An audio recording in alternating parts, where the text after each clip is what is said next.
welcome to HobbyHammer issue 11. And this week we've got a bit of a packed week this week. Like we were starting off, like, oh, maybe we've not got a lot to talk about, but no, we've been chatting for like half an hour and keep telling each other, shut up, save for the show. Yeah, and this is the time that just made it through, right? Is like we actually started. So welcome to the show. I'm joined today by Miles. Say hi, Miles. Yo. Hello. This is going to be split across both of our streams in the preparation for moving over entirely to Little Legend. Is it Little Legend Studio YouTube? Or is it just Little Legend? Little Legend Studio. And it's Studio. I only own the one. It's not Studios. What do we have on issue 11? Issue 11, we've got... Issue 11. Issue 11. Beta Garmon having dropped last weekend, which actually just before it we've had very busy weeks, I think. So it's felt like a long time since Beta Garmon has come out. Then we've got the drilled FAQ, otherwise known as just 1.1, the old world FAQ, which has changed some things and some stuff. We've got random topics, right? I'm going to Australia next week. Dumbass that I am, I'm going for 1 weekend. I'm flying. I thought you were rescheduling it, as in like extending your trip, because it is just a ridiculous thing to have booked. But then I had to run a business on top of everything and try and be a father and try and be a husband, and try and be all these different things that I just simply haven't got the time for. I mean, my coffee machine broke yesterday, so I've had to try and become a coffee repairman, like a coffee machine repairman. And like I'm trying to run a business, I'm trying to organize a course for Australia. And by the time my consciousness, or I have enough like mental breathing space to think, oh, I should extend the date, it's next week. I have to go and I still need to book tickets for it. Like I haven't booked flights, I haven't booked accommodation. So you can extend it. You can extend it. That's easy. I'm going to Australia next week. I'm in that mode right now where I'm worried, I'm panicked, I'm printing. Oh, Jesus. 3D printing. Just don't get into it. Haven't you just done a video on how it's easy to get into 3D printing? Let's cover this then. Let's start off with 3D printing as a surprise topic for the episode. Miles, you've just got into 3D printing. I hate it. I've got all this equipment downstairs. I keep getting told how easy it is to use, and my prints are getting worse. Like my prints are just coming off the bed. The amount of resin I'm wasting. The videos I'm trying to watch, on top of organising the trip to Australia, on top of trying to run a business, on top of painting, on top of repairing a goddamn coffee machine, I'm also trying to learn how to 3D print as well, and learning what errors. When I make these adjustments, these minor adjustments in the settings, it's making everything worse. Right. Everything is getting worse all the time. Everything is breaking around me, and I haven't got the time to solve any of these issues. So this is quite a standard thing for 3D printing. Is it? Do you know, like it can very much from the outside look like it's, oh, you just press go and it's done, but it is a big time sink in itself. It's, do you know, like it's another hobby, and it doesn't tend to save you. It saves you a bit of money if you're looking for that, but at the cost of a lot of effort. Because it can take hours to set up a build plate anyway to print out some models. Now, one of the things that I recently got was I recently got a heated, like when you're making mead. Like for everyone that makes mead out there, I don't make mead, but it got suggested to me. Or like alcohol, when you ferment it in the fermenter. You have heated strips. Now, this could be an issue for you. Heated strips that keep the outside of the fermenter warm. And I'll link this below. You can put one round your resin vat, and it keeps it at a consistent temperature, because a very common failure I find is that your resin is just too cold. Other than that, don't ever play with your settings. If you get a good print, just print and be happy. Because... I had... What settings are you playing then? I had excellent settings initially. It worked, and then the more I printed, the more it failed. And then I tried changing something about like the exposure time. Changed that. Oh, didn't like that. Changed it exactly back. Oh, didn't like that either. And so I know this is over and over again. People will tell you, oh, it's bed level. And a lot of the time is bed level. So what I do for it is I leave my tank in with no resin in or anything. So everything's clean. Auto home with the screws loose and it sends it down to the bottom. And then so the tank is in there and then I press down on top of the build plate and tighten it up. Rather than doing like a thing with a piece of paper underneath it or anything like that and then switching that to a resin tank. Just do it with the build plate in there, and it tends to just work quite easily with that. So then your bed's leveled, and I've got a magnetic bed. 100% get a magnetic bed. Go on. You're the problem, because you said, "Oh, that tends to work easily." It's that word again, easily. So if I buy my heated mead strip, if I level the bed, there'll be another product that I have to buy. There'll be another thing that goes wrong. There'll be another setting. There'll be something.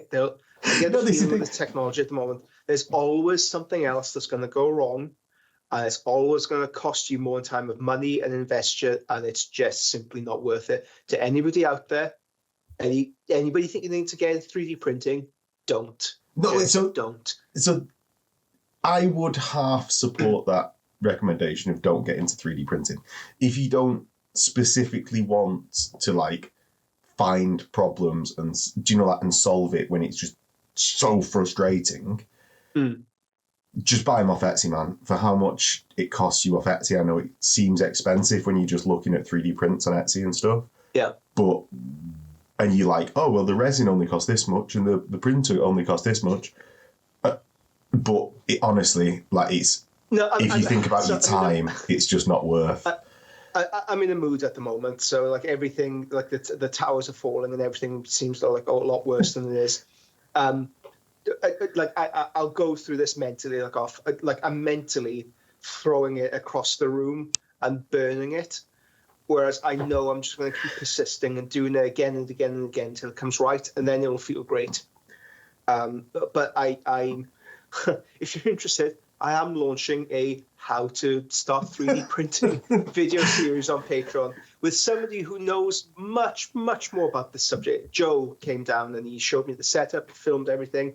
And I've also been documenting like idiot me's journey through this as well. Somebody who isn't as clued up or as emotionally stable as Joe dealing with this kind of thing. So you get to watch me scream at the camera if you're into that kind of thing. Yeah, what I will 3D say, printing, bro. The through the window, like motion of a 3D printer is understandable, because the 3D printer is just outside the room or one of them. PLA extruder, Ender 3 version 2, if anyone's interested, so they can laugh at me for how easy it is to get them working and using. I've had that for like a year and a half, 2 years, maybe even just a bit more. And it's worked for approximately a month and a half of that. And every 2 weeks, I've attempted to fix this printer. More frequently at the start, less frequently at the end, as I got more and more annoyed with it. But yeah, for like fucking 20 months out of the 24 months, let's call it, it is. I mean, if shotguns were available in this country, I would have blown its bits by now. The problem is as well, they'll just tease you. They'll tease you with like, oh, here's a little bit of a print. It's got better. Yeah. No, nothing. So at the moment, like I've got half of it, like all perfect quality. It looks like injection molded plastic. And then the rest has been stripped away. And I know, do you know the worst thing is? Cleaning out the bed afterwards. Like I just have to drain all the resin out, clean up the bed. I just don't have to deal with this anymore. Have you got a tank clean function on your printer? Yeah. So you just expose the bottom. Like zap. Yeah, zap. But I'm doing that so much. I'm costing myself more in resin doing that than I am actually printing the damn things out. Oh, I haven't even tried supporting a mission. Okay, that's anyway. 3D printers. Let's move on before I punch a hole in the wall. Yeah. So at the start of the week, Beta Garmon came out, or was it last Saturday? And there was a lot of talk on the internet. Like, the internet was split, and I mean, like, of people that got early copies. I did not. Miles, I don't think you did. But there was split reviews over whether or not it was a good book. And I'm going to say they were right. Right, like, the split reviews are right. Okay. See those two houses over there? It's the middle one.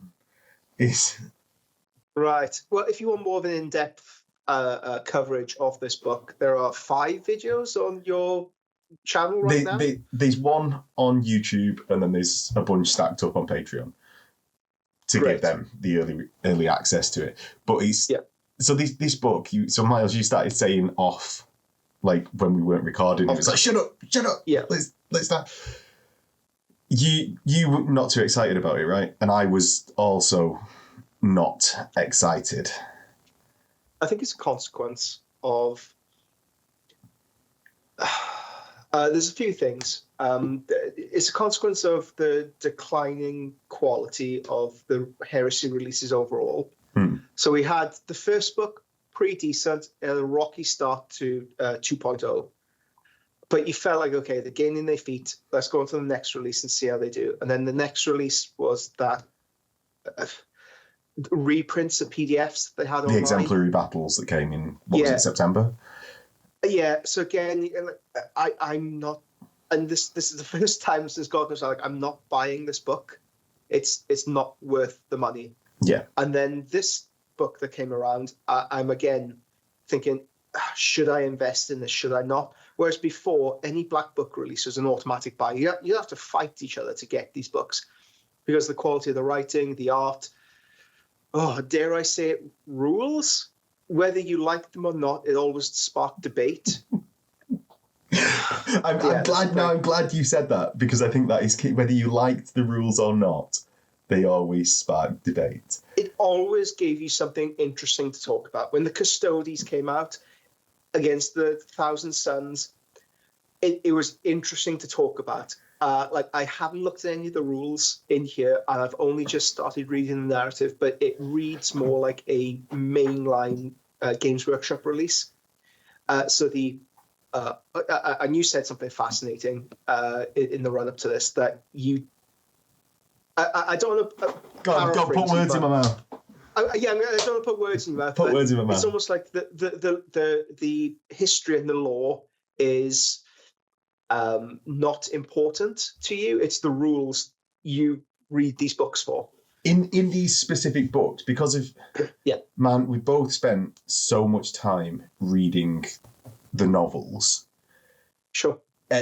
It will be a couple of months before I've got the energy to actually sift through all of those. Do you know, like, when a new rule book comes out? And plus, it's not by...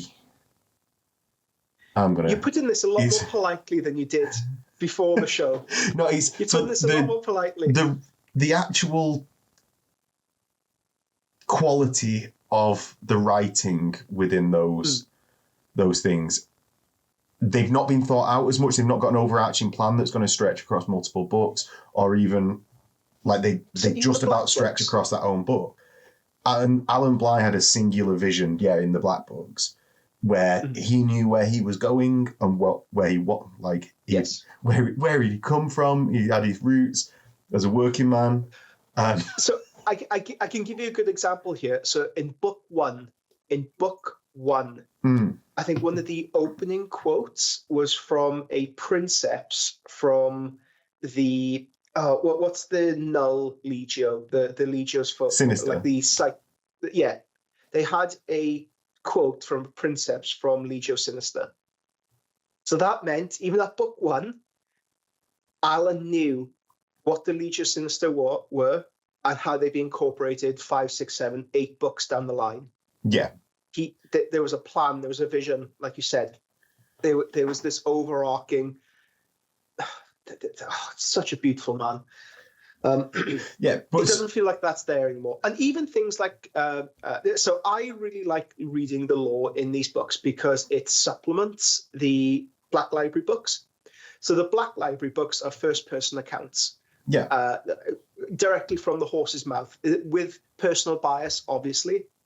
But the Black Books were always presented as a historical recollection, a retelling, and they had an underlying bias with that as well. So I liked the author playing with those two modes of storytelling and how you can work in certain narratives into that.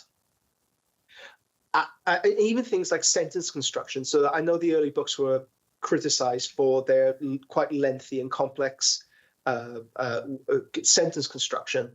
That's very much in the vein of like an academic writing. So he's writing for an academic writing for another academic. He's not writing for entertainment. I don't think they have that same, not level, but that same style and approach to writing these books as they did.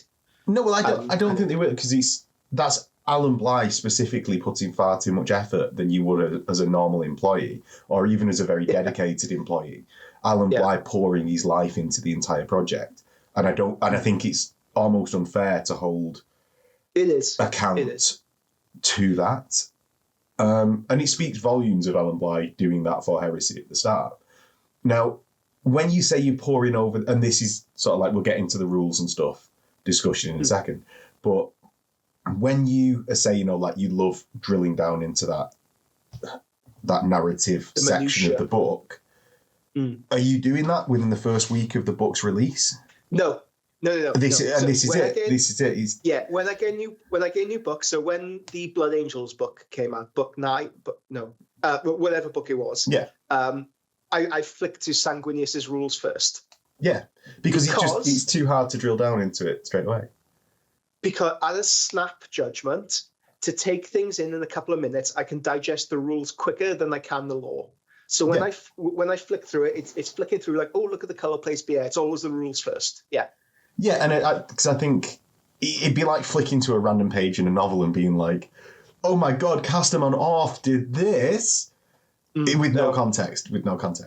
So I think it's unrealistic to think that people are going to be immediately, and there will be a certain amount of people that do just like page 1, what is the narrative in this book?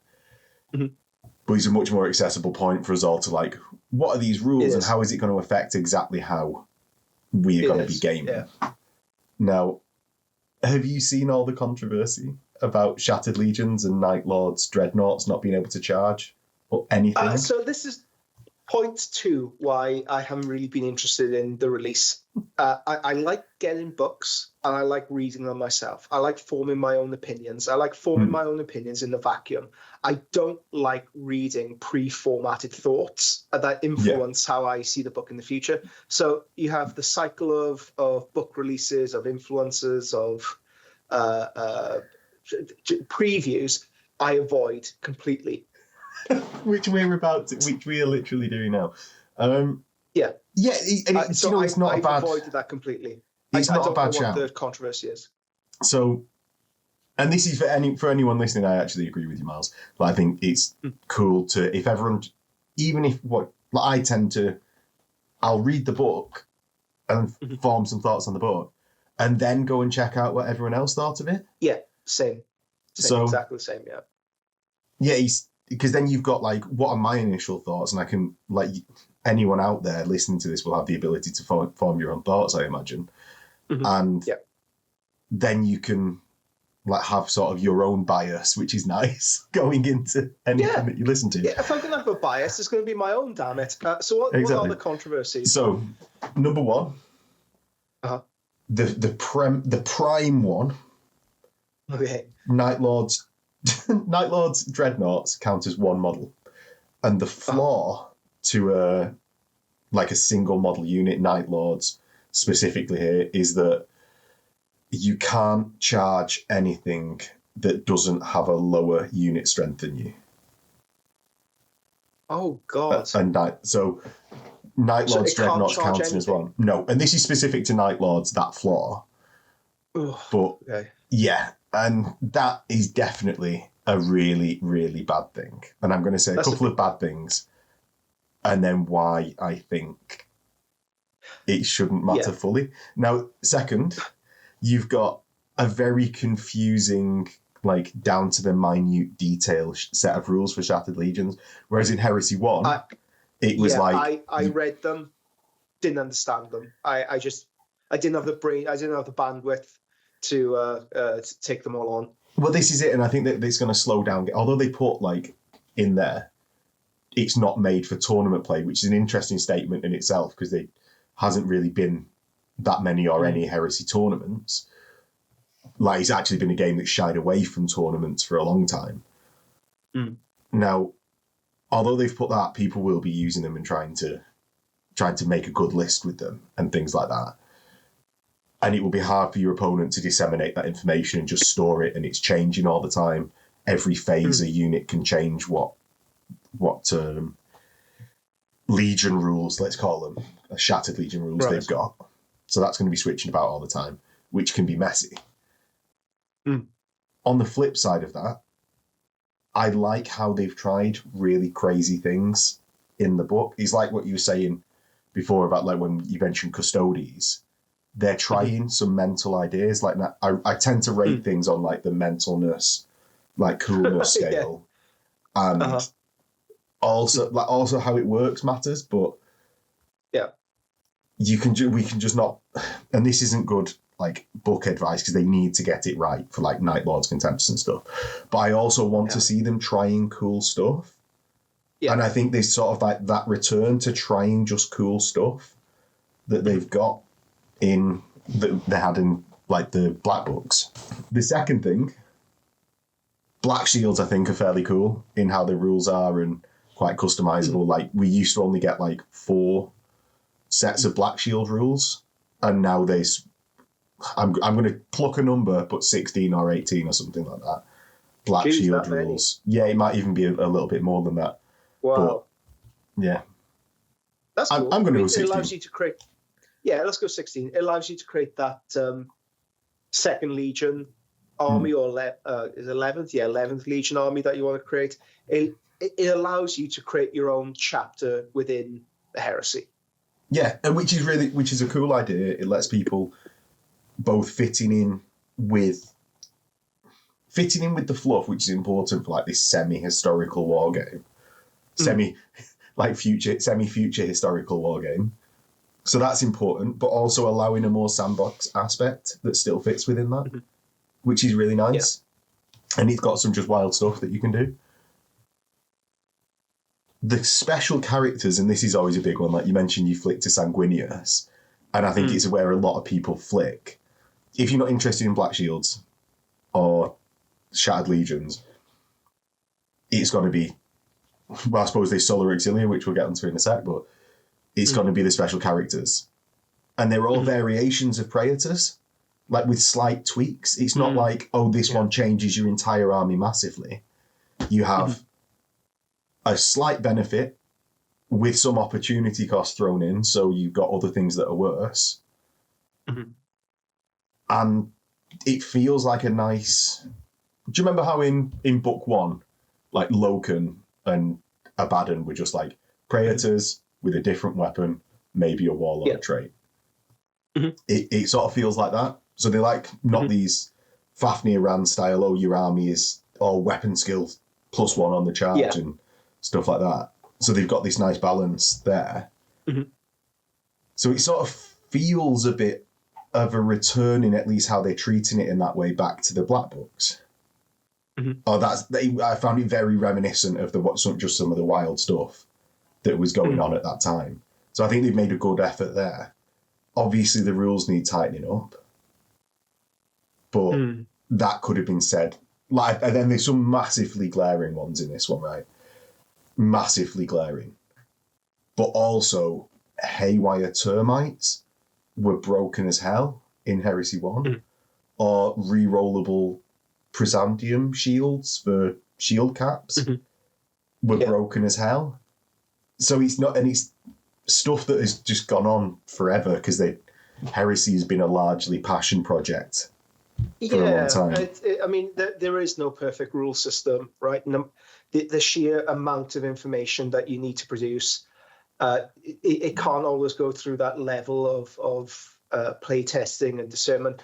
And I know if I was put in that position, there would be a lot more mistakes in these books. So I really can't be too critical or too hard on the writers behind this. not really knowing the time scales that they have to work on these things. And I think you can solve these, or just if there was the Night Lords thing, not being able to charge, just common sense should override that, and you should say with your friend, like, yes, of course you could charge. But for me, main selling point of these books, lore and color plates, which I can enthusiastically say are very good. They've retained the quality of the older books. And the color plates, they give you, if you look at the color plate, I think, oh, I could collect a small Zone Mortalis force. It's done its job. And I experienced that quite a few times in this book. So shall we pull up a colour plate and you can take us through what you were looking for in a good colour plate? So this is one of the cool colour plates that I like the look of. I like that you have red on one side and not the other. I like the difference in the colour plate in the shoulder pad here. Just gives you an interesting view on the army. What else do you have? There's a World Eater one in here that is really doing the rounds. And a lot of people have asked about this already because you're starting to see the change in the Legion, how the blue is being bleached. And then you have the blood splatter and the red becoming more and more of a thing in the Legion. You see the corn symbol. And eventually we all know it turns completely into red, but you're seeing the degradation here. And it's a weird thing. I'm painting up a Khan the Bloody at the moment. I'm doing it in the red and white scheme.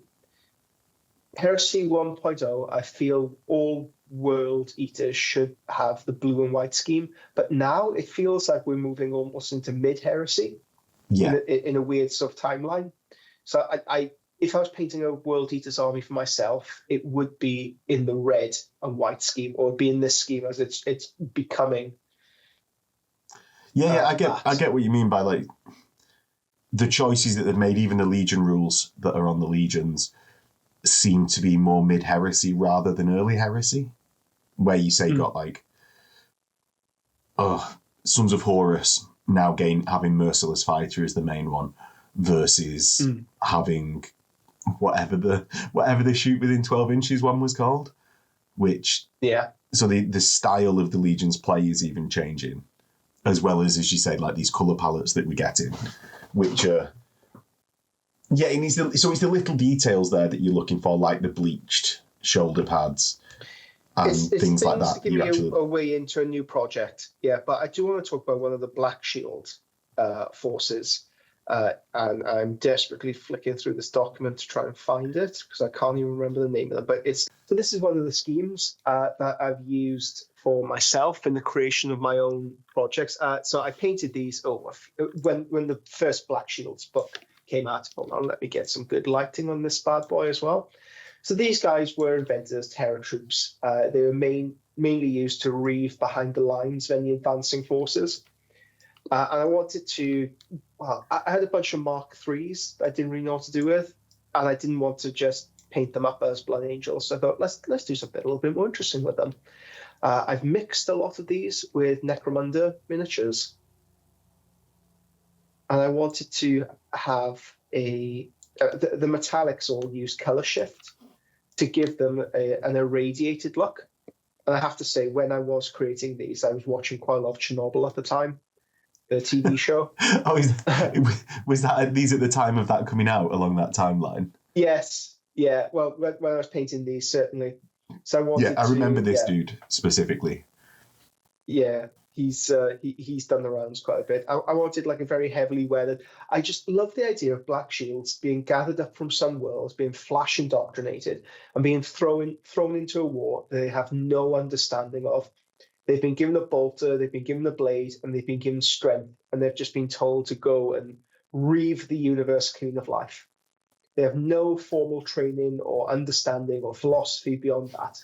It stands in stark contradiction to the Legiones Astartes of that time, where they have goddamn philosophers reading to them. But these guys, they just nuts and sent out into the universe. So that is the background of your Black Shields force, is it? Black Shields force, yes. Yeah. But this is the scheme I wanted to focus on, that I wanted to talk about, because it's so unusual, this scheme. Yes. This has to be my favorite scheme, I think, because whenever we talk about miniature painting, it's always the big C, always contrast, contrast, contrast, contrast. But in this, you have a light white, almost like a Deathwing-ish white, but then you have like this light lilac color that's barely registering, and it has a very unsettling feel to it overall. It's gorgeous. It's absolutely gorgeous how this has been rendered.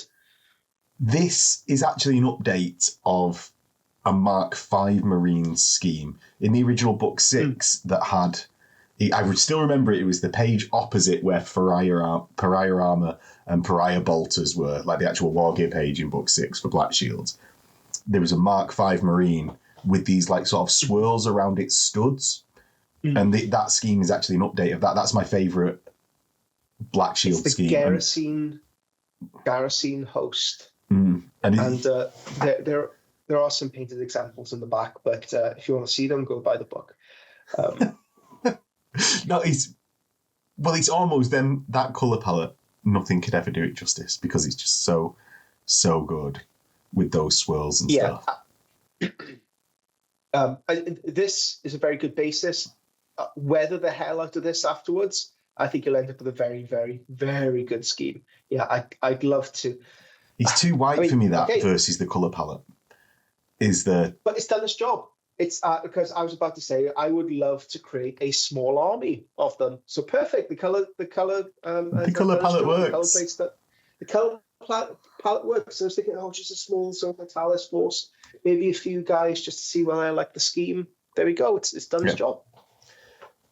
So finally on Beta Garmon, Solar have become a big. I say a big force. Yeah. They have highlighted them being an allied detachment, which I think is it's the clear place for them in Heresy 2. I don't think they work as a primary army. But there's so many people now starting to play Solar, which I think is a positive for the game, in that there are things that don't just feel like a 3-up save Marine to play against. Mm-hmm. And this is saying this is someone that plays about half of my games with Militia and Solar. So I think that influx of another force that fits the background is going to be a positive overall, rather than it detracting from Marine players that are out there. Oh, we've got less Marines. I do think it's a positive of the book that he's introduced that.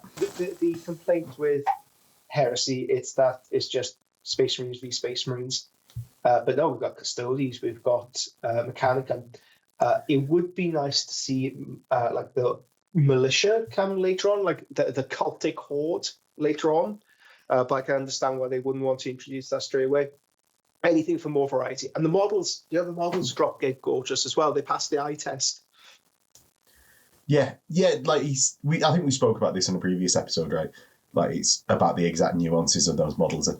I'm going to guess issue 8 off the top of my head entirely. Yes, let's just say just say then. It's in there. Yeah, he's a solid release, I think, if you can get past the some glaring rules mistakes.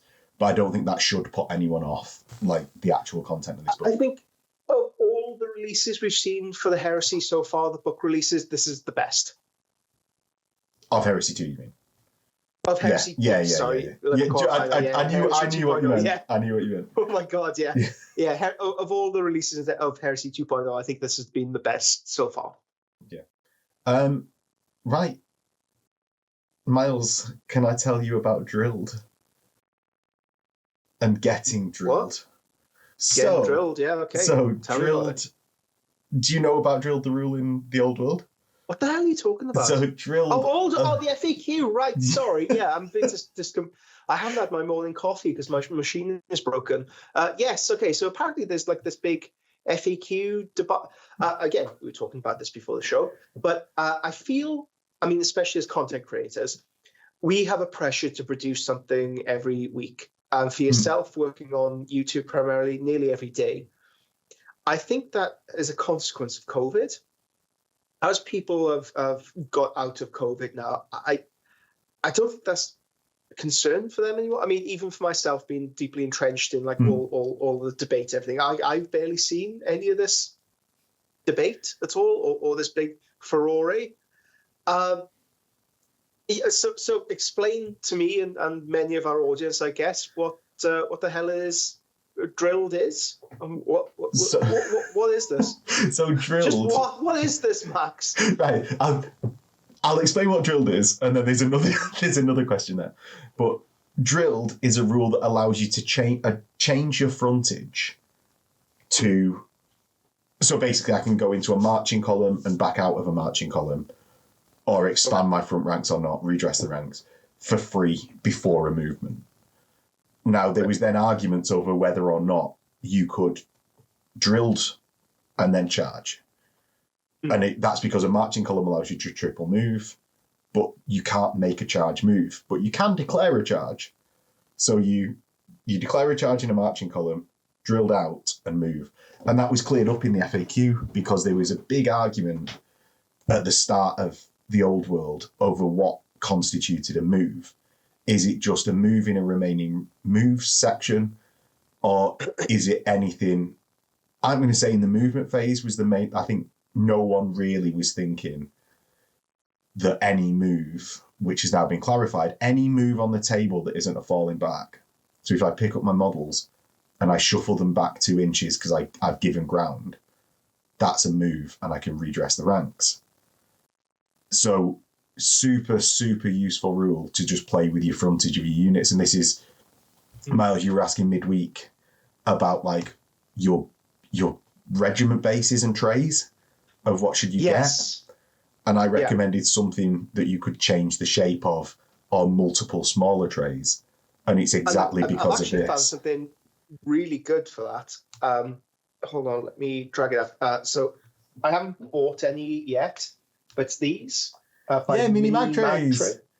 Yeah, I know the problem is they don't have like that nice lip to them, but it does give the ability to like put them together. Yeah, so these are really, really good actually. I've got a discount code that I'll drop in that I don't get any cash from. It's just I don't get a thing. I was given trays. Don't get a kickback. All right, no kickbacks. Yeah, that's it. But I've got a code this could be our that I'll first drop sponsorship. in the comments. Yeah. Let's contact them. Send us free stuff, and we'll. Well, I got a discount on some of their products so that I could test them out before recommending them. So I wanted them for my Solar Auxilia. So I used them in all the Solar Auxilia games on the channel. And he gave me a discount code for people, so I'll drop it in the comments. But amazing, cool, good. Yeah, they're really good. I'm going to be buying these, so I need that code. Yeah, and don't let he does ones you can get trays without the tag on for some of them, and then magnetic tags that just stick onto the tray and sit on top of it, which are actually really good, handy. The tags are really, really useful, more than I thought they were going to be. Yeah, especially for like wheeling round, and I really like that back tag for that, because I mean, if you've ever played Old World, trying to maneuver units, especially if you have like really heavy miniatures, like you also have the thing you put a bit too much pressure on, and like you can mess your unit up doing that, or just with this, just turn, pivot. I like that. And I will say I've not used the Old World trays just because I already had a load of MDF trays, but certainly for Heresy, they've done me well. Now, so that drilled FAQ changed everything, gone further than we ever thought. And it's okay, and like, as in like it can like change it on falling back. Now, for your question, sort of before, Miles, that it didn't reach your radar at all, it did at the start of the Old World, and then it's just how much you delve into groups, right?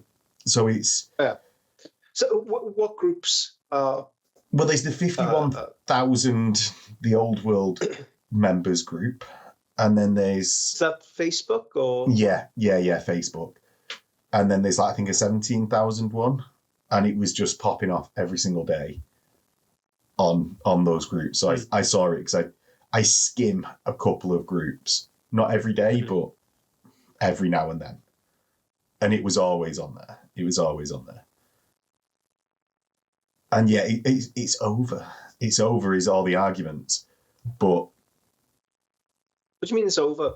It's settled? It's solved. Settled. Yeah, the debate's been settled. Like, I do think the FAQ has thrown up a couple of questions that in hindsight are like, oh, now there's a further question there. Like frenzy units.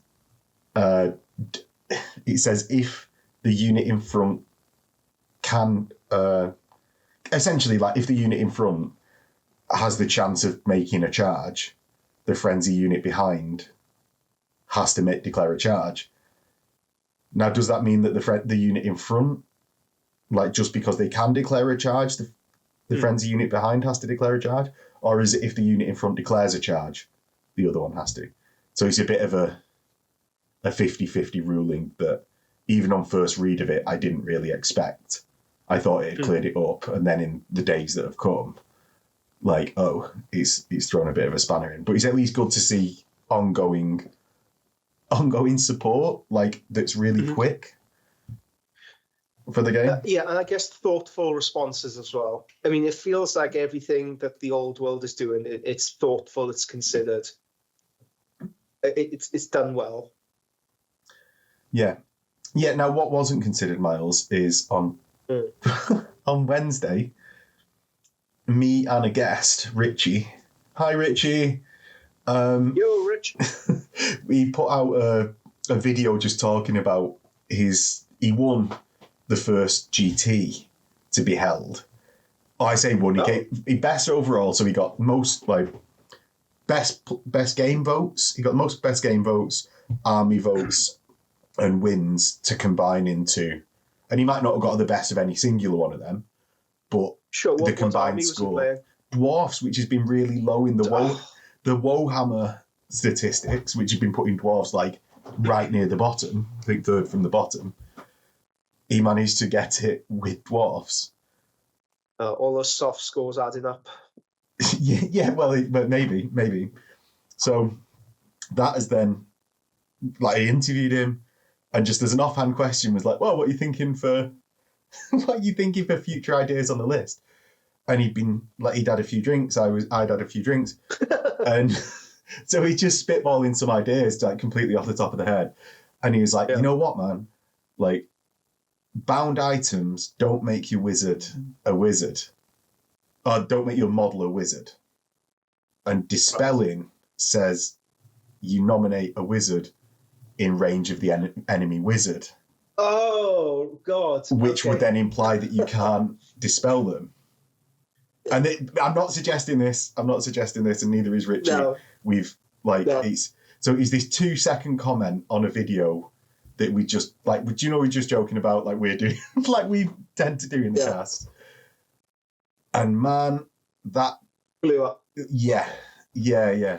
So, can you read out one of the comments? Find one now. I want you to read out. I won't tell you the exact readout, but it morphed on one of the groups into the TOs. So that's bringing in other people, like other people with channels, because it's the Squarehammer guys got, like, dragged into it. The TOs had said that he could do this. I can't believe he cheated. He's like, man, this was future list ideas, and he didn't have any bound items in his list.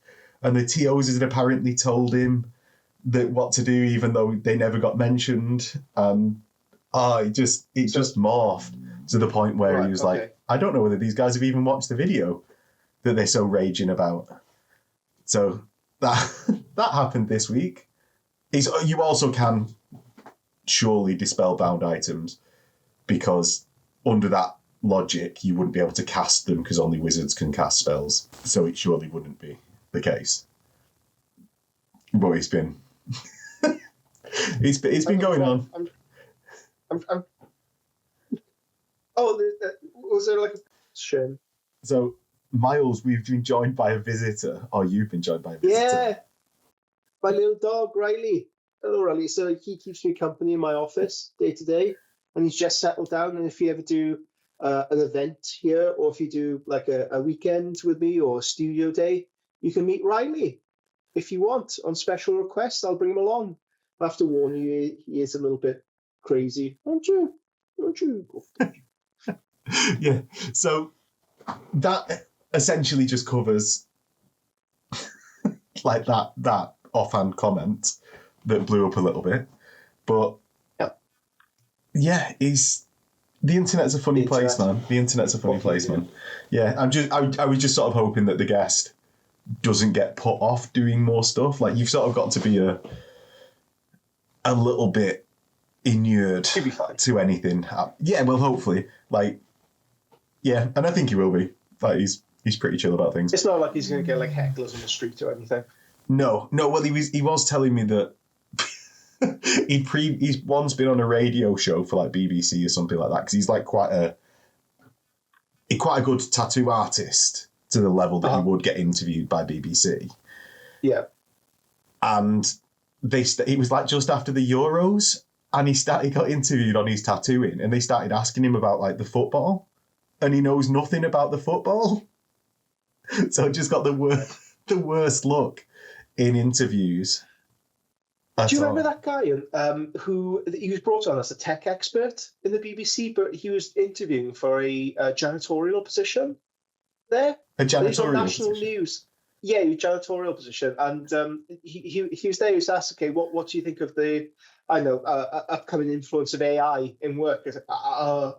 I think it's a bad thing. Yeah, that sort of thing. Was how he described it. And we'd been talking about it just before we went on. And then it seems like he's just a jinx with it. But yeah, that has been my week anyway. Editing videos, looking at FAQs and new rules. What have you been doing? Anything that is more interesting? I've painted a dragon. Hold on. You painted a dragon? I painted a dragon. I painted an actual goddamn dragon. Look at this dragon. You were saying when it first came out you wanted to paint a dragon. Yeah, this is so. Had a commission about 8 years ago for like a high elf cavalry bus army, and the guy sent it back to me to rebase the entire thing, and he wanted a dragon added to it. So I painted it like a big, great Welsh red dragon. And I painted this in a day. And the video will be called, rather inspiringly, How to Paint a Red Dragon in a Day. What's the dragon's name, Miles? It surely must... David. Did you just say David? David. What's the name of the dragon that got drunk? Oh, I don't know. Oh, you don't know? I thought there was that story about the dragon that got drunk and had a fight with another dragon. No. Yeah, it's how we got the Welsh dragon, the red Welsh dragon on our emblem. Do you want me to cut that out because you don't know its name? No. Keep it in. That's a fascinating bit of. I don't think they had names, or if they did, I certainly can't remember them. The stories I was told. So a couple of dragons got drunk, got stuck under a mountain. Dude came along and he wanted to create a castle in the mountain. Every night he'd fall asleep, the foundations would be leveled. He'd wake up the next day, try and build the castle again, leveled. He got put into this magical sleep until this young little scamp came along who said, I know what the problem is. There's a couple of dragons in the mountain, mate. So he opened up the mountain, they came out, had a bit of a bish bash bosh, and the red dragon fought off the white dragon. And it turns out that young little scamp was it was either Taliesin or Merlin. Can't remember which one. But it was one of those two famous folklore heroes. So that's the reason we got a Welsh, like a red dragon on our flag. And why, in extension, the elf dragon is red. There you go. Yes, exactly. Yeah, because I am Welsh, so I paint red. I paint dragon red. That's what I've been doing. So, been rebasing that army for myself. I've been toying along with the Black Legion force, and this is rather weirdly the first member of my Black Legion army. Have you done any more work on this since last week? No. You showed us this last week. Much the same. It all blurs into one for you. I have done this because I know you said this is your favourite face in 40k. It is. It remains my favourite face in 40k. Yeah. I've done a little tutorial that will be out next week when I'm in Australia on how to create battered, bruised, worn, Terminator-esque, ruined flesh. Looks great. And I'm still debating whether to go non-metallic or true metallic with the army, but I feel like I've got the forward momentum with me, and I just need to either or get off the pot. For the Old World project, it's rebasing month. I finally have my bases, so everything has been put on the Dragon Graveyard bases.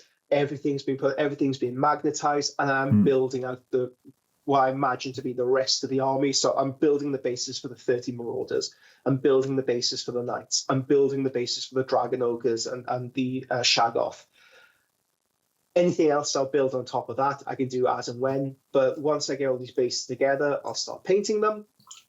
And then that's the basis done for the entire army to be put on top of. So that's and preparations for Australia, which has taken up a considerable amount of my time. How about you? How's your?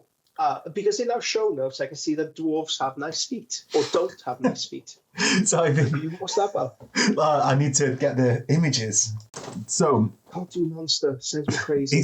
We've just been talking. Yeah, we've just been talking about coffee. Like I need a coffee machine working again for some minor coffee, and you drink Monster. Coffee makes me crazy. Monster makes me crazy. I can't do it.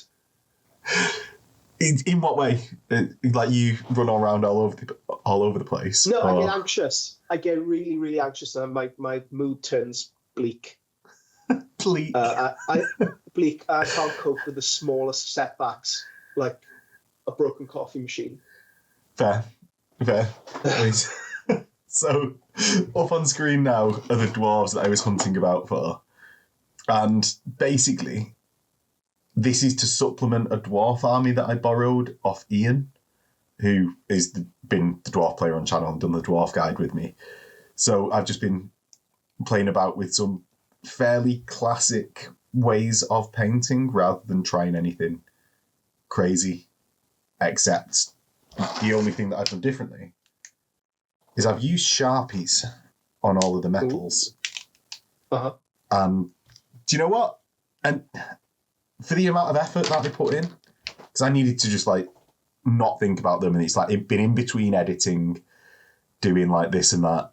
I just wanted to churn out some models and enjoy painting them, and it's been a very low stress way of just painting. I think dwarves themselves tie into that. Because they're such classics of fantasy miniatures, they sort of lend themselves to like looking good in a classic style. Especially after seeing who tagged HobbyHammer last week, there was some like fairly good classic style dwarfs that inspired me a bit. So yeah, I've been just painting these dwarfs because they're in the style of that. Do you remember the old box art with the Karak Hearn dwarfs on? They're in green with the it's on screen now on the yes on, I do on remember screen it's on now. one of the box covers of the dwarf warrior box set. Basically no thought selected green and just got on with painting some dwarfs, which has been a nice little distraction from editing and things like that. But yeah, that's been my week more than I thought I was doing. To close out the show, I saw a meme where Picasso's asked, "Why do you paint?" And he said, "I paint not to think." I think it's a fairly good reason to paint. Yeah, I paint not to think. And if I drunk Monster Energy drink, I think too much. So the rest of the day, I think I'm going to paint.